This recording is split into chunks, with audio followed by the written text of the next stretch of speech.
Good morning, everyone. We're continuing here in the KITZUR HILCHOS SHABBOS. We are in the Malacha of Goizes of shearing, and we spoke about yesterday removing hairs, removing skin, and the like. Srika b'Shabbos. What about combing one's hair on Shabbos?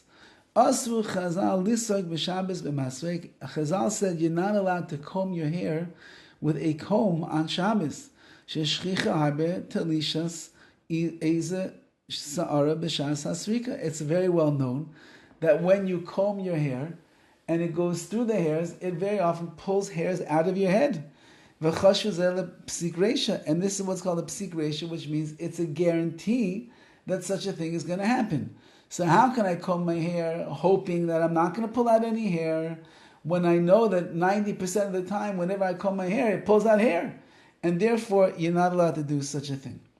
Alkain, therefore, ein mishtamshim b'Shabbos rak b'mavreshes racha.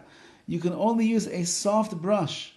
She'ein b'chashash shel talisha sar. You're not worried over there that it's going to pull out any hair.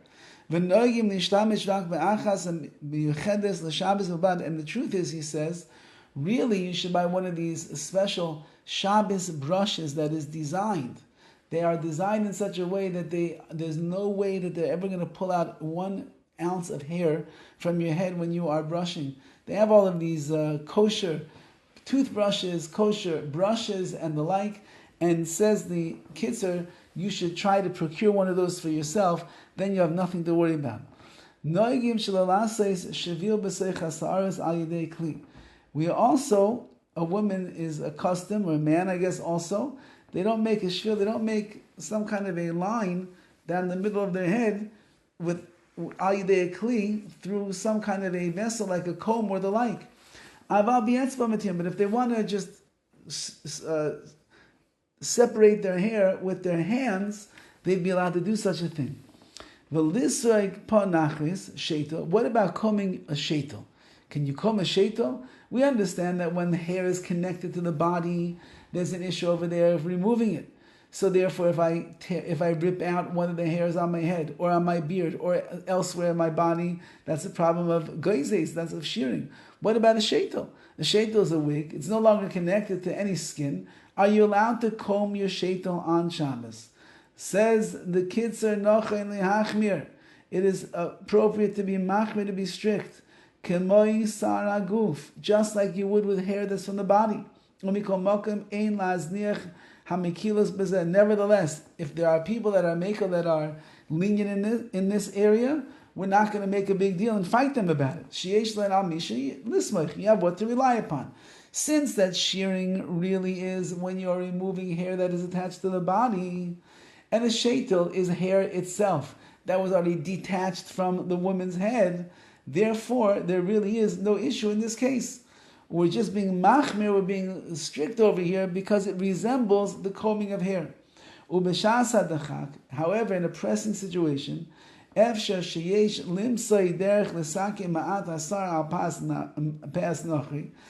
is, if you could fix the hair a little bit on the sheitel, maybe through a broken comb,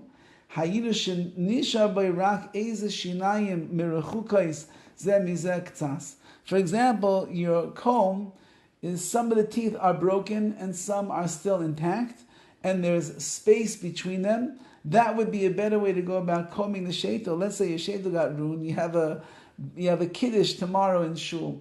You have a bar mitzvah you have to go to, and one of the kids was playing with your sheitel in the middle of the night, and you wake up, you're horrified. What are you supposed to do?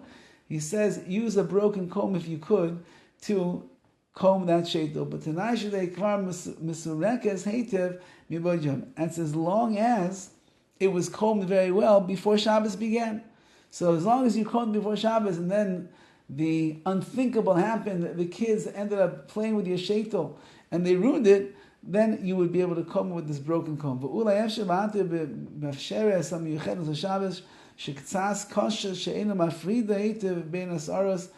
he says even you could use a comb that is special for Shabbos over to comb out your hair, to comb out the sheitel very well, because over there you want to separate the hairs, and we're not really concerned that you're going to rip anything out,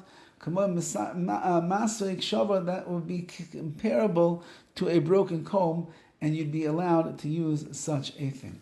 Okay, we'll hold it over here. We'll continue tomorrow. Be'ezras Hashem. All the best.